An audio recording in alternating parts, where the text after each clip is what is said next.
زکوٰۃ کا تعلق چار چیزوں کے ساتھ ہے. ایک ہے سونے کے ساتھ، دوسرا ہے چاندی کے ساتھ، تیسرا ہے نقدی کے ساتھ، اور چوتھا ہے مال تجارت کے ساتھ. ان چار چیزوں پر زکوٰۃ فرض ہوتی ہے. لہذا اگر کسی کے پاس سونے کا نصاب چونکہ 7.5 تولے ہے، اگر اس سے کم ہے اس کے پاس، اس کے علاوہ اس کے پاس کوئی نقدی نہیں ہے، کوئی چاندی نہیں ہے، کوئی تجارت نہیں ہے، تو اس پر زکوٰۃ نہیں ہوگی. اگر 7.5 تولے سے کم ہے، اگر 7.5 تولے سونا اس کے پاس پورا ہے تو پھر اس پر زکوٰۃ ہوگی.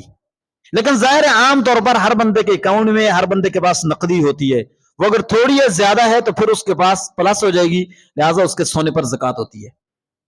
اسی طرح چاندی کا نصاب ہے 52.5 تولے چاندی. اگر ایک بندے کے پاس 52.5 تولے چاندی ہے تو اس پر زکوٰۃ فرض ہے.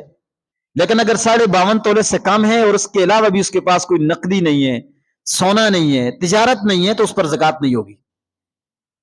لیکن خلاصہ یہ ہے کہ سونے اور چاندی یہ چاہے جس صورت میں بھی اس پر زکوٰۃ فرض ہوتی ہے. یعنی وہ ایسے کہ چاہے وہ برتن کی صورت میں ہو، چاہے وہ زیور کی صورت میں ہو، جس استعمال میں بھی ہو، چاہے وہ سکے کی صورت میں، اس پر زکوٰۃ ہوگی. اب اگر یہ دونوں چیزیں ہیں تھوڑی تھوڑی، یعنی تھوڑا سا سونا بھی 1-2 تولے چاندی بھی ہے اور کچھ نقدی ہے، تو اس صورت میں پھر ان کی مالیت کو دیکھا جاتا ہے. یہی وجہ ہے کہ آج علماء کرام فرماتے ہیں کہ آج کل اگر کسی کے پاس 1 تولہ سونا بھی ہے، اس پر زکوٰۃ فرض ہوتی ہے. اس کی وجہ یہ ہے کہ عام طور پر اس کے گھر میں اس کے پاس اتنی نقدی ہوتی ہے، اتنی اور چیزیں ہوتی ہیں کہ جس کی وجہ سے اس پر زکوٰۃ لاگو ہو جاتی ہے. وہ پرانا دور ختم ہو گیا کہ سونے کی بھر مار دی، لوگوں کے پاس یا سونا ہوتا تھا یا کھانے پینے کی 1-2 چیزیں ہوتی تھی، اس کے علاوہ کوئی نہیں ہوتا تھا. تو آج اگر کسی کے گھر میں زیور ہے تو اس کے علاوہ بھی اس کے پاس بہت ساری چیزیں ہیں. تو لہٰذا اگر کسی کے پاس تھوڑا سا سونا ہے، نقدی ہے اور مال تجارت ہے، تو ان سب کو جمع کیا جائے گا، ان کی مالیت کا اعتبار ہوگا. اب ان کی مالیت کا اعتبار جو فقہاء نے لکھا ہے وہ 52.5 تولے چاندی کے اعتبار سے لکھا ہے. اور 52.5 تولے چاندی تقریباً آج کی ریٹ کے مطابق 1,27,000 روپیہ بنتا ہے. تو اگر کسی کے اکاؤنٹ میں 1,27,000 روپیہ ہے اور اس پر 1 سال گزرا، یعنی شرائط زکوٰۃ میں ذکر کرتا ہوں، اگر 1,27,000 روپیہ اس کے اکاؤنٹ میں موجود ہے تو اس پر زکوٰۃ فرض ہے. اور زکوٰۃ کی شرائط میں سے ایک یہ ہے کہ اس پر سال کا گزرنا شرط ہوتا ہے. تو زکوٰۃ کی تفصیل یوں ہے کہ ابتدائے اسلام میں زکوٰۃ کا حکم مکی دور میں نازل ہو چکا تھا، لیکن چونکہ اس وقت زکوٰۃ کا نصاب نہیں تھا کہ کتنا نکالنی ہے، اس طرح سے اس وقت زکوٰۃ کا مطلب یہ تھا کہ لوگوں پر خرچ کریں، غریبوں پر خرچ کریں. تو سن 2 ہجری میں زکوٰۃ کا باقاعدہ حکم نازل ہو گیا اور اللہ تعالیٰ نے 40واں حصہ مقرر کر دیا، یعنی 2.5% زکوٰۃ کو نبی علیہ الصلوۃ والسلام نے اور شریعت نے کیا کر دیا، مقرر کر دیا. لہٰذا اگر کسی کے پاس پیسے ہیں تو 100 روپے میں سے 2.5 روپے دے گا، اس اعتبار سے کہ اگر 40,000 روپیہ تو اس میں سے 1,000 بنتا ہے، 1 لاکھ روپیہ تو اس میں سے 2,500 روپیہ بنتا ہے. تو یہ کیا کرے گا، اس کو زکوٰۃ نکالنی ہے. اب رہی بات کہ زکوٰۃ کے اوپر سال کا گزرنا شرط ہے، اس کی کیا صورت ہے؟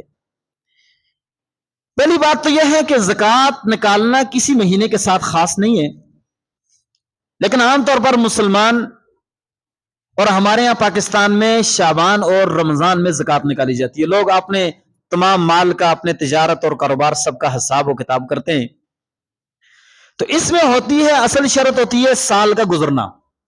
اس کی مثال یوں ہے کہ اگر آج ایک بندے کے پاس 1.5 لاکھ روپیہ ہے، 1,27,000 سے زیادہ ہے، یا اس کے پاس گھر میں زیور پڑا ہوا ہے اور اس پر پورا سال گزر چکا ہے، درمیان میں اگر اس کے پاس مال کم ہو گیا ہے، مطلب اس کے اکاؤنٹ میں 1.5 لاکھ روپیہ تھا، درمیان سال میں اس کے پاس صرف 1,000 روپیہ رہ گیا، 500 روپیہ رہ گیا، تو اب اس کا اعتبار نہیں ہوگا درمیان کا. لیکن سال پورا ہونے لگا، اس کے بعد پھر پیسے آ گئے تو اس پر زکوٰۃ فرض ہوگی.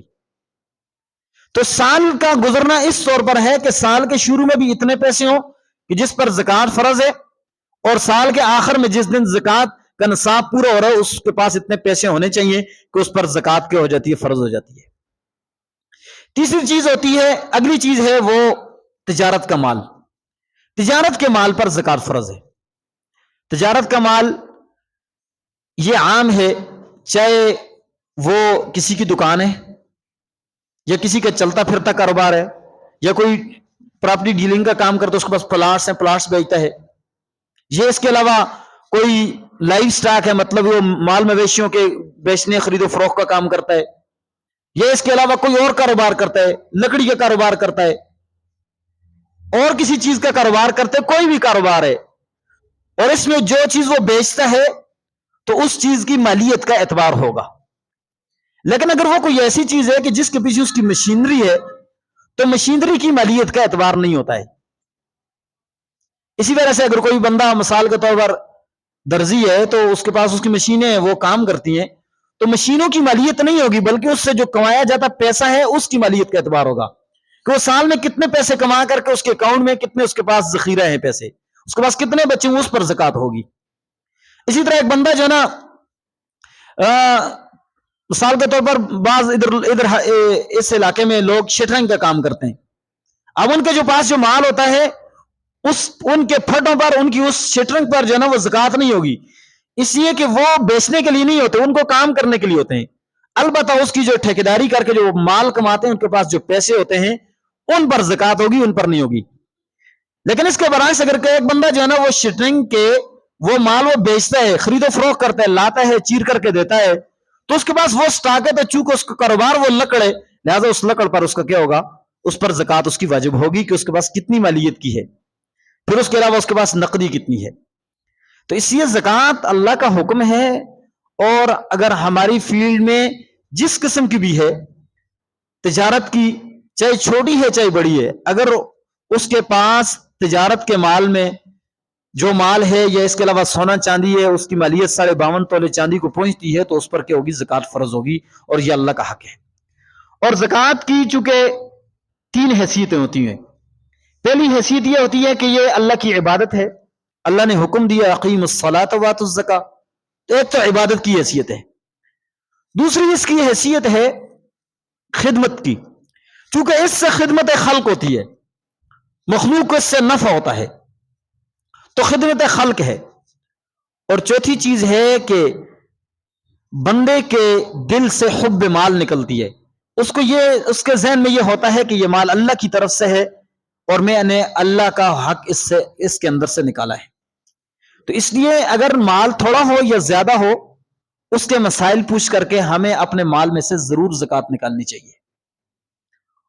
اور اللہ تعالیٰ نے بھی قرآن حکیم میں فرمایا کہ کوئی بندہ اگر مال جمع کرتا ہے اور اس کے بعد اس دنیا سے چلا جاتا ہے تو اللہ تعالیٰ سے اس نے ایک ہی التجا کرنی ہوتی ہے کہ رب لولا اخرتنی الی اجل قریب فاصدق، کہ یا اللہ مجھے تھوڑی سی مہلت اور کیوں نہیں دی گئی کہ میں تھوڑی دیر اور زندہ رہتا تاکہ میں اپنے مال کی زکات نکالتا، اس کا صدقہ کر دیتا.